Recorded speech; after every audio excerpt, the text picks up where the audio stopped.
Saya disuruh telanjang, kalau saya nggak mau saya dipukulin. Jadi kamu harus diem. Dan goblok, aduh, kasihan ya itu orang-orang yang pemain sirkus sampai mendapat penyiksaan seperti itu. Dasar hati iblis. Coba tolong pemerintah, bukan pemerintah, para penguasa diusut tuntas. Jangan sampai rame tapi tidak ada penyelesaiannya. Walaupun ya saya pesimis juga gitu ya, karena banyak apapun yang diramaikan tapi ujungnya ya gitu-gitu juga karena uang ya. Hai guys, pasti kalian gak asing dengan berita yang lagi viral banget tentang Taman Safari Indonesia. Berita ini heboh banget setelah para pemain Oriental Sirkus Indonesia itu angkat bicara di beberapa podcast sehingga rame banget diperbincangkan. Dan juga dari pihak Oriental Sirkus Indonesia juga sudah angkat bicara dan udah mengeluarkan beberapa bukti. Banyak banget bukti-bukti yang sudah dikeluarkan dari pihak pengelola Oriental Sirkus Indonesia. Menurut kalian nih guys, karena aku sendiri juga bingung ini yang benar yang mana, karena dua-duanya punya bukti yang kuat ya. Kira-kira menurut kalian siapa yang benar ya guys?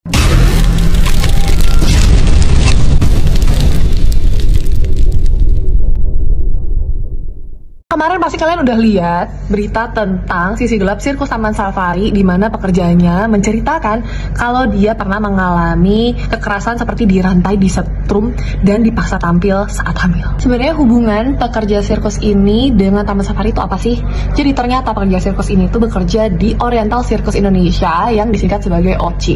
Nah, pendirinya OCI ini juga salah satunya pendiri Taman Safari. Awal mula mencuatnya kasus ini adalah ketika ex karyawan dari OCI ini itu melaporkan kejadian-kejadian di masa lalunya ini kepada Kementerian Hak Asasi Manusia. Dan itu pekerjaannya bukan cuma satu, tapi ada beberapa yang memberikan keterangan ini. Namun, sekarang dari pihak Taman Safari tentu aja membantah. So, kita juga harus jadi netizen yang pintar, jangan cuma baca di media, tapi do our own research. Daripada kita mensupport hal-hal yang kita tuh nggak tahu duitnya dipakai buat apa, lebih baik duitnya kita pakai untuk mensupport lembaga-lembaga yang jelas-jelas terlihat bukti nyata hasil konservasinya, sering melakukan pelepasan liar ke alam dan menjaga habitat alami dari hewan-hewan ini.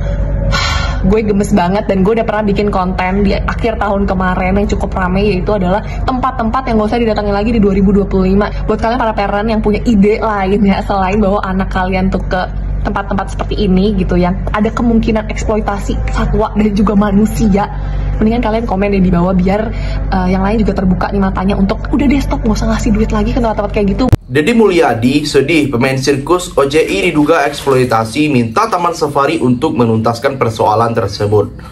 Deddy Mulyadi mempertemukan mantan pemain Oriental Sirkus Indonesia dengan pihak Taman Safari Indonesia. Deddy juga akan mempertemukan kembali para mantan pemain Oriental Sirkus Indonesia dengan pihak Taman Safari Indonesia di pekan depan. Jadi, bagaimana tanggapan kalian? Tinggalkan komentarnya di bawah. Ibu foto-fotonya ada. Saya ada pakai seragam Taman Safari. Nah, ini juga. Saya kenal karyawan-karyawan yang lama di sana. Kayak Ropei, Pak Murni, kayak yang Mas Heru, itu saya semua kenal. Saya tahu tempat-tempatnya yang di rumahnya bos, yang di Gunung 1, Gunung 2, Gunung 3, tempat akrobat, saya tahu semua. Karena saya pernah tinggal di sana. Dari tahun sampai tahun 96 saya terakhir saya kabur melarikan diri. Jadi intinya adalah ibu bekerja di situ. Iya. Walaupun tidak mendapat hak sebagai pegawai. Iya. Tidak ada BPJS-nya, tidak ada gaji bulanan. Tidak ada. Tapi bekerja. Iya, setiap hari kita main latihan dari pagi bangun latihan ya jam 6 sampai jam 9 sarapan. Setelah itu kita latihan lagi sampai jam 12. Terus kita belajar calistung ya, tidak ada ijazah, tidak ada apa-apanya, belajar calistung aja. Jadi bisa dikatakan eksploitasi anak pada waktu itu. Ya itu seperti itu. Mempekerjakan anak ya, tanpa perlindungan. Setelah adanya internet ini 2020, saya baru memahami bahwa kita selama ini dieksploitasi. Oke, ya. Baik, silakan kuasa hukumnya. Itu memang ada laporan ke Komnas HAM terkait dengan tuduhan adanya penyiksaan, penganiayaan, dan pelanggaran HAM. Oleh karena itu, Komnas HAM melakukan investigasi dan membentuk tim dan kemudian mengeluarkan rekomendasi. Salah satu rekomendasi yaitu masalah dugaan penghilangan asal-usul. Pada saat itu juga pihak Komnas HAM yang pada saat itu menurunkan Pak Muladi itu bersama dengan OCI mencari keluarga daripada anak-anak ini, dan hasilnya ada. Hingga berakhirnya OCI, Oriental Circus Indonesia ini, itu di tahun 2009-2010 itu sudah bubar OCI. Ini menurut saya para korban yang selalu sakit hati karena selalu antara Taman Safari dengan OCI itu selalu dipisahkan. Padahal menurut para korban sebelum ada Taman Safari ya OCI, sehingga sukses menjadi kaya, bikin Taman Safari 1, bikin 2 kriket, bikin di Bali, itu ya berkat OCI. Yang kedua, OCI bubar 2019 dan semua aset-asetnya itu dimuseumkan di Taman Safari Prigen. Di sisi lain, untuk menangani kasus tersebut, Dedi mengedepankan sisi kemanusiaan mantan pemain OJI yang merasa kehilangan identitasnya. Tetapi dari sisi operasionalnya, saya sudah mengajak mereka nanti Rabu depan keluarga Taman Safari Indonesia untuk bertemu dengan mereka yang merasa hilang identitas dirinya, ucap Deddy Mulyadi. Nggak tahu nama orang tuanya mengalami penderitaan psikis selama dia bekerja sebagai petugas sirkus di Oriental Circus Indonesia dan kemudian mereka tidak terdaftar sebagai karyawan, ungkap Deddy Mulyadi. Jadi, bagaimana pendapat kalian? Silahkan tulis komentarnya di bawah. Tadi saya melihat beberapa orang ketawa-ketawa, itu tidak benar, itu tidak pantas. Pokoknya gemain kasus ini terus, jangan sampai redup ya. Aku sendiri walaupun sekarang aku di Jepang, tapi aku memboikot TSI ya. Aku memboikot kecuali TSI ini diambil alih oleh pemerintah. Tapi karena kita nggak tahu ya sampai sekarang diambil alih atau enggak sama pemerintah, bahkan pemerintah pun belum bersuara lagi ya kan.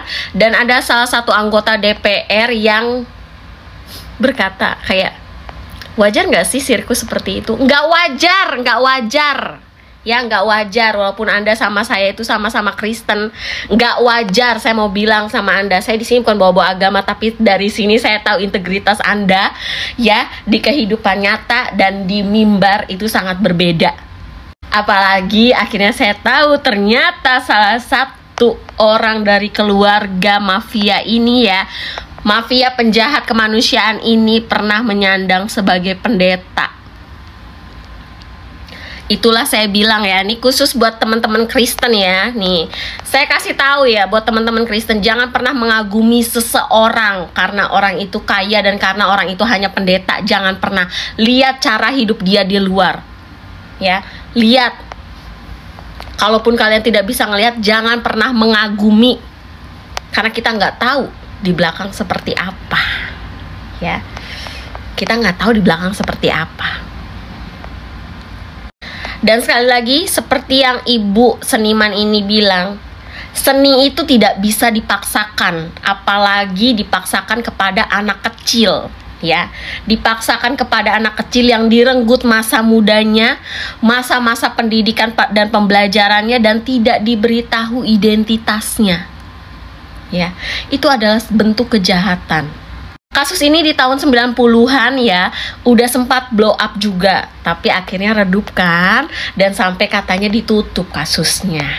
Mereka nih ya, 3 singa ini diizinkan hidup sama Tuhan sampai detik ini agar mereka tahu dan mempertanggungjawabkan di dunia dan di akhirat nanti apa kejahatan yang mereka lakukan. Kalau mereka memang benar-benar punya rasa bersalah, kesadaran atas kesalahan mereka, mereka memiliki pertanggungjawaban. Apa susahnya bertanggungjawaban? Kalian tahu harga tiket TSI itu berapa? Ya, cukup mahal. Yang terakhir, sementara itu Direktur TSI Aswin Semampau menegaskan posisi TSI berbeda dengan OCI. Aswan mengklaim TSI sangat menjunjung tinggi hak asasi kemanusiaan. Selama itu pihaknya juga sudah bersurat kepada Komnas Hak Asasi Manusia untuk melakukan peninjauan seluruh operasionalnya. Siap diaudit. Di minggu yang lalu kami sudah mengirimkan surat ke Komnas HAM sebenarnya untuk mereview operasional seluruh Taman Safari Group, dan kami siap untuk direview oleh Komnas HAM. Dan apabila ada rekomendasi-rekomendasi terkait HAM, kami akan siap untuk mengikutinya. Tapi kami terbuka, selalu terbuka apapun itu, pungkasnya. Jadi, sampai di sini bagaimana tanggapan kalian? Tinggalkan komentar di bawah sebanyak-banyaknya. Saya dari channel YouTube Segudang TV, pamit. Sampai jumpa.